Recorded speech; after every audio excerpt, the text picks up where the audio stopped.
This is a man who is running for the top job as the Mayor of Melbourne, which is a very prestigious job and a very challenging job. He's currently the Deputy. Arron Wood, are you there? Are you with us? I am, Christian and Laura. How are you? Very well, mate. Thank you very much for coming on. We have some, hard-hitting stuff today because I think, well, you've heard our little lead-up. I'm going to interrupt. So I'd like to be at Parco's Tacos. I think it's NAB Place, out on the rooftop with the sun. Where would you be this afternoon if you'd knocked off early for the day on a Friday?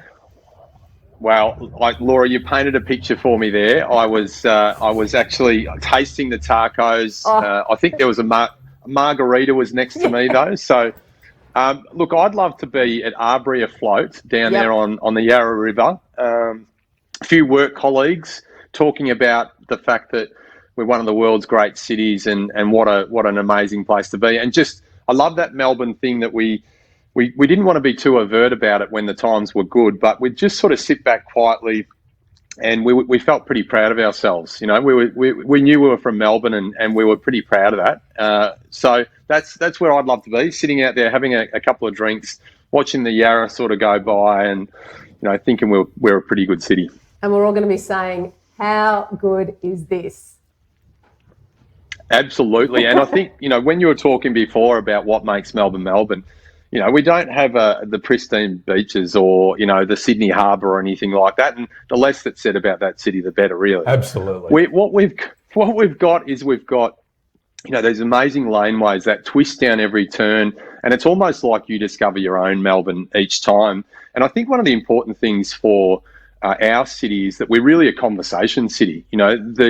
This work from home thing is fine in some respects, but lots of business was actually done on the walk from your office in Collins Street down to the next office, and you'd see that customer or client and think, geez, I really needed to have a chat with you. So, there is a productivity issue, obviously, with working from home, but there's also this organic growth that used to go on the streets of Melbourne because people would just bump into each other. So we're a conversation town. We've got to get that back for so many reasons.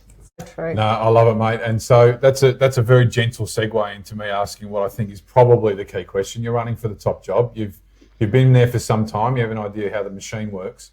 Tell us a bit about your background and why. Why are you running for the Mayor of Melbourne? Yeah, look, it's a big question, Christian. I actually wrestled with it pretty solidly for a good number of months, including a few times waking up at 3 a.m. thinking, is this the right thing for me? I've got a young family, but also is it the right thing for the city? Because this is our biggest economic challenge we've ever faced. So I needed to be sure that, I was in the right headspace to do what is going to be a massive role. But I think for me, I've been a small business owner for 21 years. I've nearly lost my business. I think until you've nearly lost a business, you can't really understand what a lot of people are going through at the moment. I'm actually a ratepayer in City of Melbourne. I live in City of Melbourne. My business is in City of Melbourne, so I experience all the services and the kind of issues that annoy me as well as the good things that I love.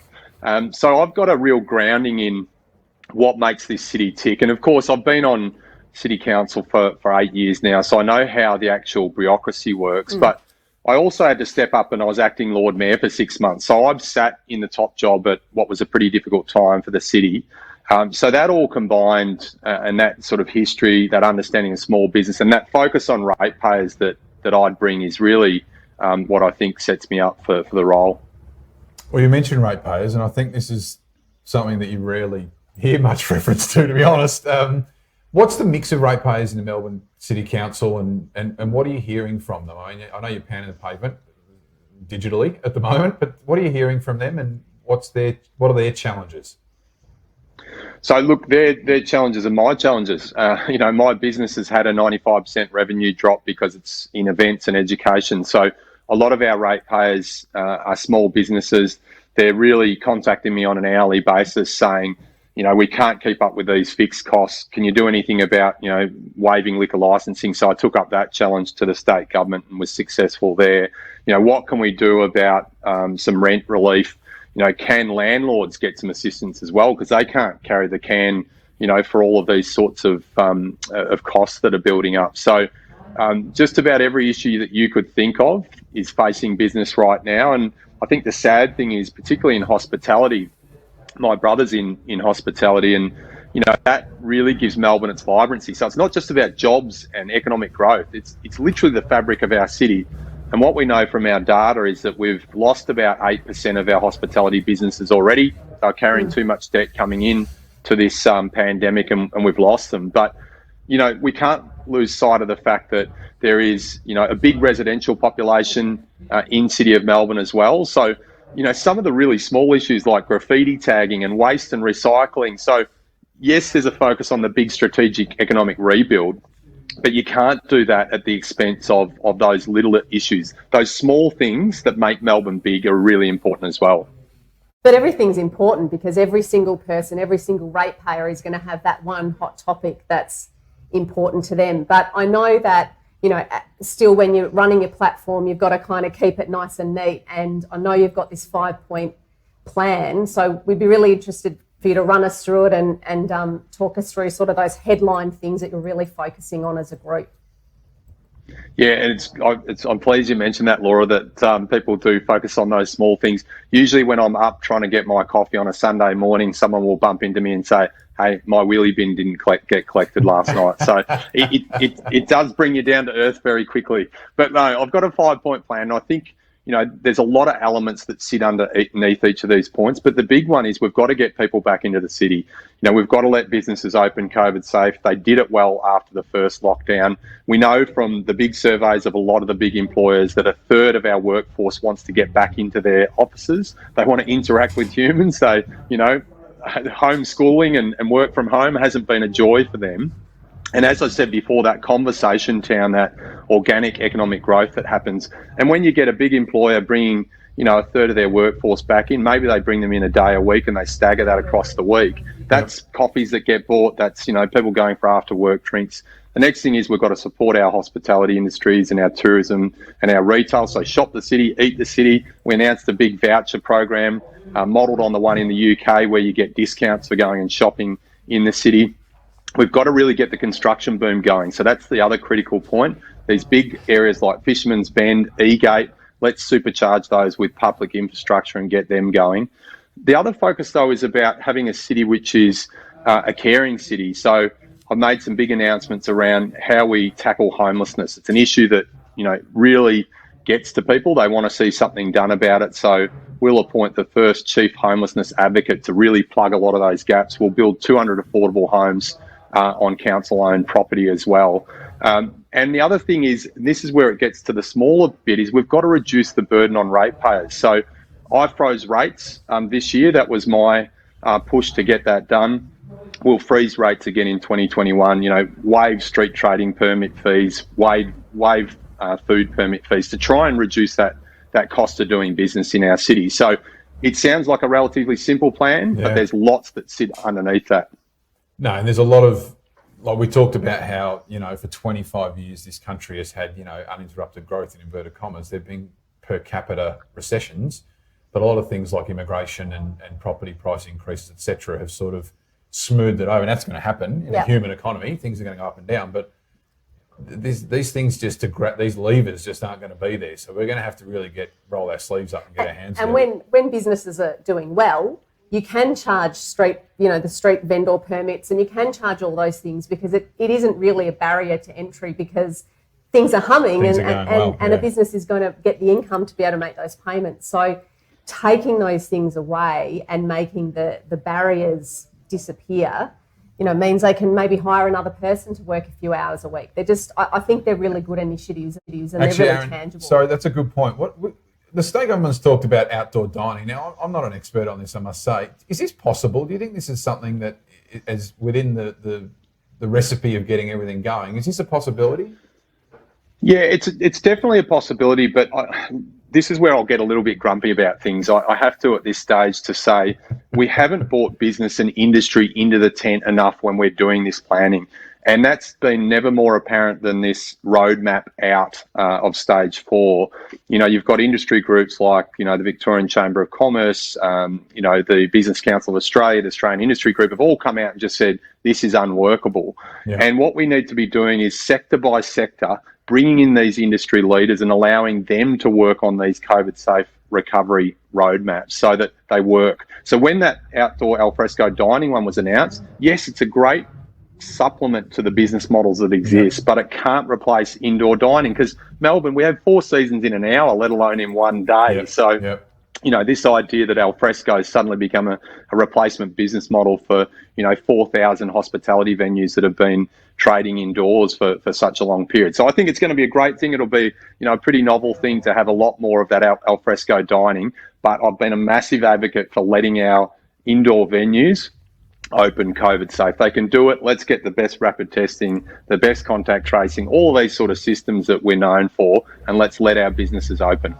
But you're so right, because I know very early on, so I'm talking sort of March, April, when dining numbers the rules were put on group meetings and all of these sort of things. I had some very clever and creative clients call me and say, we're thinking of doing this in our venue and we've got this extra space, and if we have a green team serving that room and a blue team serving that room. And these people have been running their hospitality businesses, sometimes for more than one generation. They're the experts in serving customers and doing business. They're also already extremely regulated as to what they can do with food service. That's right. So why not ask them? You are so spot on that the food industry is one of the most heavily regulated industries of any. And I was speaking to Peter King at the Melbourne Convention Exhibition Centre. They spend their whole time making people safe. Someone has a food allergy, someone has a disability, there's a conference with special needs, and they're really wanting the trust and the faith put back in them to open their venues COVID safe and to do the right thing. And the other thing I know about a lot of the hospitality and small retail venues after the first lockdown, they invested a heck of a lot of money in systems and sanitisation and training of staff, and they really do feel voiceless at the moment in terms of what's going on. It's being done to them, not with them, and that's a real missed opportunity. Yeah, when they're the experts in running their business, and they are the most incentivised to come up with creative plans that work. Yes, mate. Well, and we can't just live in this fantasy world that working from home is just going to keep this sort of business as usual. Yeah. I've been pretty critical of this business as usual phrase being thrown around by anyone in the last 6 months. It's just a fallacy. And to think that we can just all change the way we work and that revenue model is just going to keep humming along is just not true. I know you said 30% of office workers want to come back, and there's obviously been talk about people trying to contract their floor space in the city. Like, what are you hearing about actual changes in leasing arrangements, and are people still just having an optimistic view that they'll still need a similar floor space? What's sort of changing? Yeah, it's a real mixed bag. There has been a move where some businesses have just said, we've done the survey, 2/3 of our workforce are either happy with work from home or they're not sort of fast, and they've cancelled a whole level of floor space. So the commercial side of things, we were coming off our lowest vacancy rate ever, around about 2%. Last time I looked, we're up about 6%. So it's certainly going up, but I do think that in terms of commercial space, we're not going to see as big a hit to that as what we've seen in the residential market. So some parts of Melbourne, we've got 80% of people in Melbourne living in apartments, so massive amount of people in apartments. But some of those areas have got, vacancy rates of kind of 1 in 4 apartments. That's a real concern. So any recovery plan really has to look at things like, what can we do around land tax relief?